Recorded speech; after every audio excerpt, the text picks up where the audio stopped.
the Idries Shah Foundation podcast. Practical Psychology for Today. Featuring the works of Idries Shah, voiced by David Alt.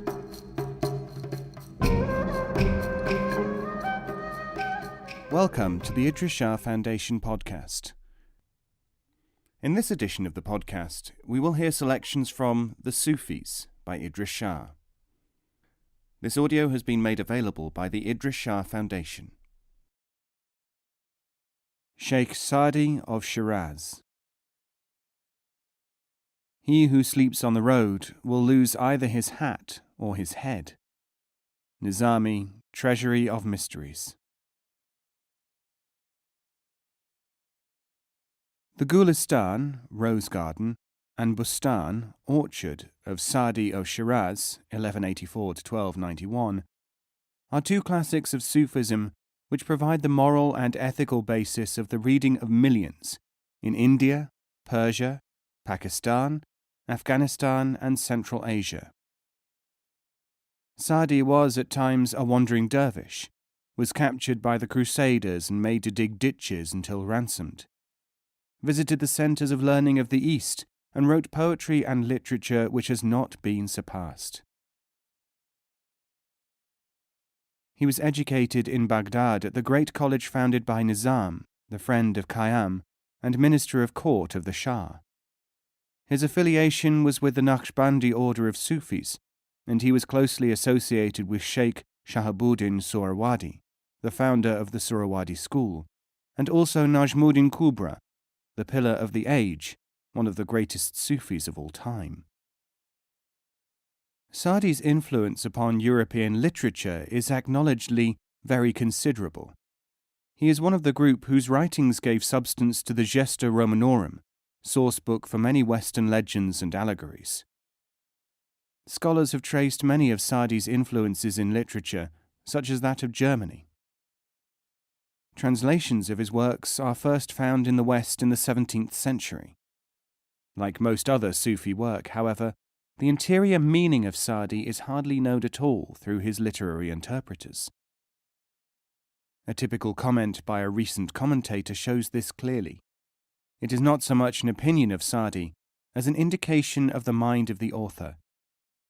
It is exceedingly doubtful whether he was a Sufi by temperament. In him the didactic subordinates the mystic. In actual fact, the cautionary tales, rhymes, soulful analogies used by Sadi are multifunctional. On the ordinary level, they do indeed contribute toward the ordinary stabilization of ethic. But Professor Codrington, almost alone among Western commentators, sees deeper. The allegory in the Gulistan is particular to Sufis. They cannot give their secrets to those who are unprepared to receive or interpret them correctly, so they have developed a special terminology to convey these secrets to initiates. Where no words exist to convey such thoughts, special phrases or allegories are used. It is not in the West alone that people expect esoteric knowledge to be handed to them upon a plate. Sadi himself points this out in one of his stories. He was travelling with some devout companions towards the Hijaz in Arabia. A boy near Beni Hilal Oasis started to sing in such a way that the camel of a scoffer of mysticism began to dance, then ran off into the desert. I commented, says the Sheikh, "Good sir, you remain unmoved, but that song has affected even an animal." This and other extracts are from Aga Omar Ali Shah's translation, M.S. His teaching about self-examination refers not only to the ordinary need to practice what one preaches. On the Sufi way, there must be a certain kind of self-examination. This comes at a stage earlier than that at which one can understand the admonitions of a teacher. If you will not reprove yourself, Sadi says, you will not welcome reproof from another. Such is the persistence of mechanical adulation of the retired life that a candidate for Sufi studies must first be informed as to the place of retirement. Fettered feet in the presence of friends is better than living in a garden with strangers, he remarks, Only under certain circumstances is withdrawal from the world needed. Anchorites, who are nothing more than professional obsessives, have given the impression that the desert or mountains are the places where the mystic must spend his whole life. They have mistaken a thread for the whole carpet. The importance of time and place in Sufi exercises is another matter which Sa'di stresses. Ordinary intellectuals will be unable to believe that thought varies in quality and effectiveness in accordance with circumstances. They will plan a meeting for a certain time and place, will start an academic conversation and keep it going under any circumstances, insensitive to the Sufi cognition that only on occasion, according to the Sufi, can the human mind escape from the machine within which it revolves. This principle, familiar in ordinary life under the guise of "there is a time and place for everything," is stressed by the Gulistan in a typical manner. Tale 36 of the chapter on the manners of dervishes seems to be a mere exercise in moral instruction or etiquette. When expanded in the Sufi atmosphere, it reveals fresh dimensions. A dervish entered a house of a generous man and found an assembly of literati there. There was a constant interchange of pleasantries, and the air was thick with the results of intellectual exercise. Someone invited him to contribute. "You must accept from a smaller intellect only one couplet," said the dervish. The company implored him to speak. "Like a bachelor before the woman's bathhouse door, I face the table, hungry for food." The couplet means not only that this was a time for food, not talk, it also conveys that the intellectual prattling was merely a setting for real understanding. The story continues that the host at once said that very soon meatballs would be provided. "For the starving man," replied the dervish, "plain bread is meatball enough."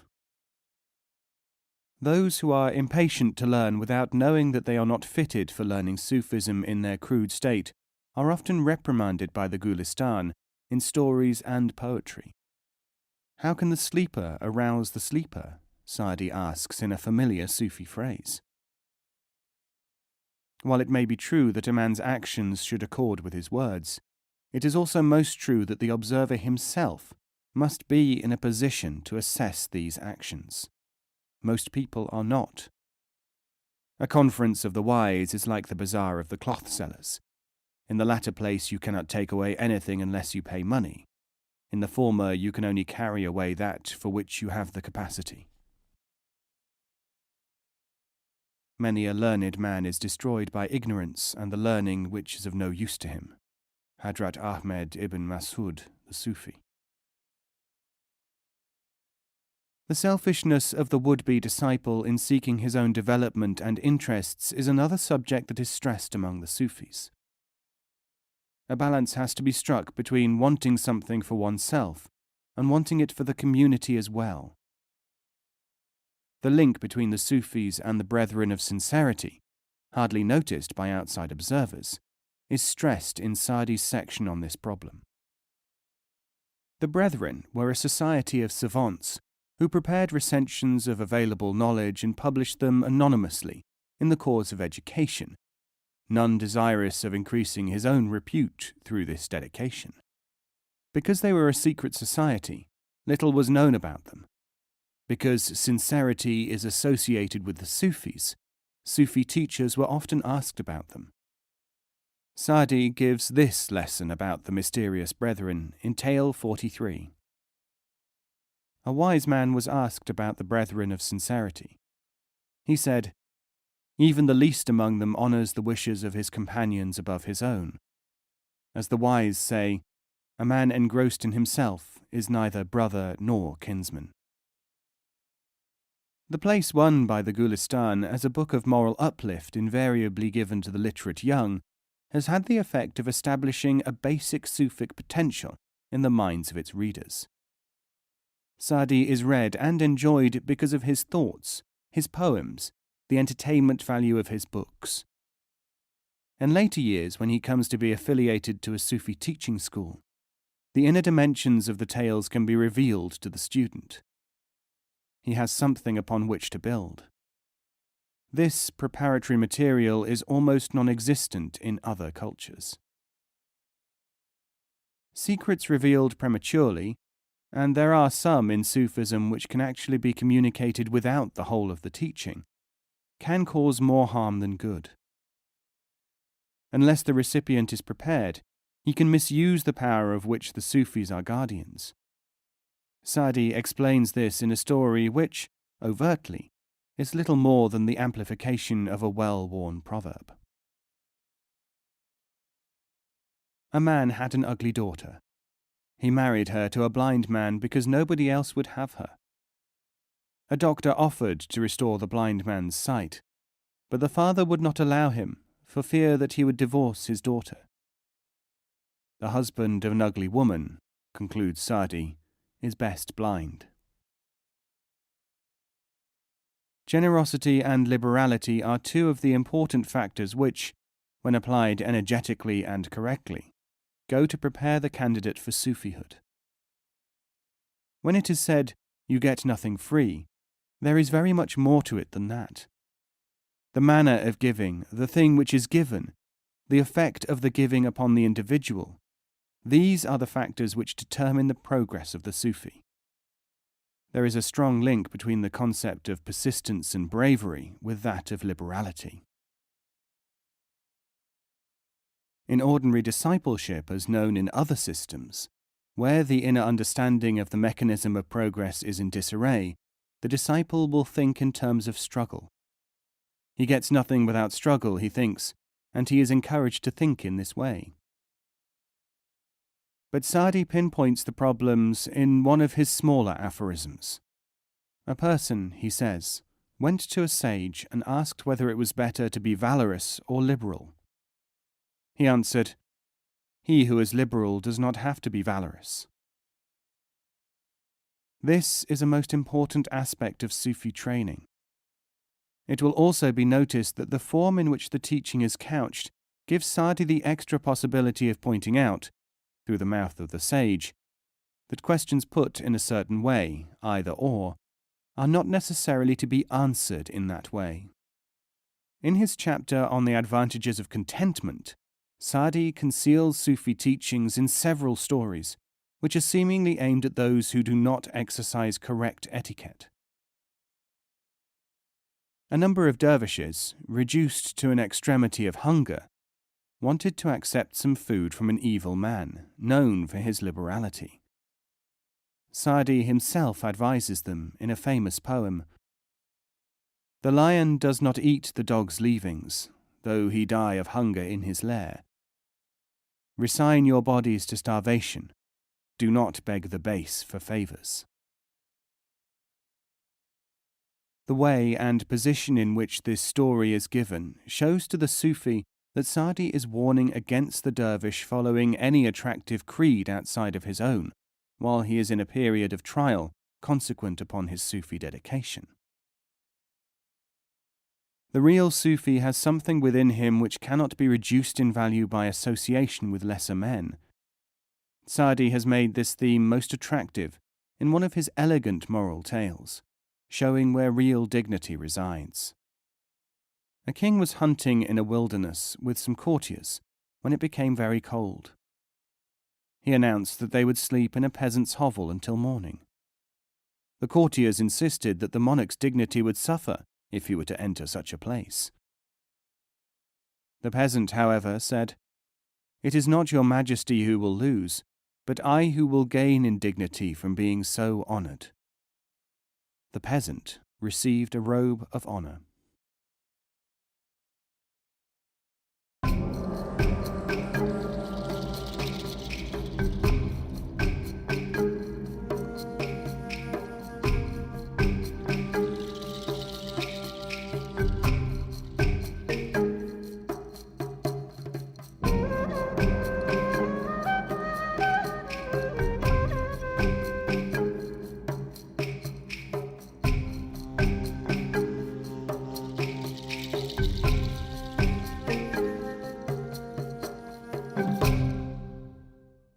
This podcast is copyright 2016, the Idries Shah Foundation.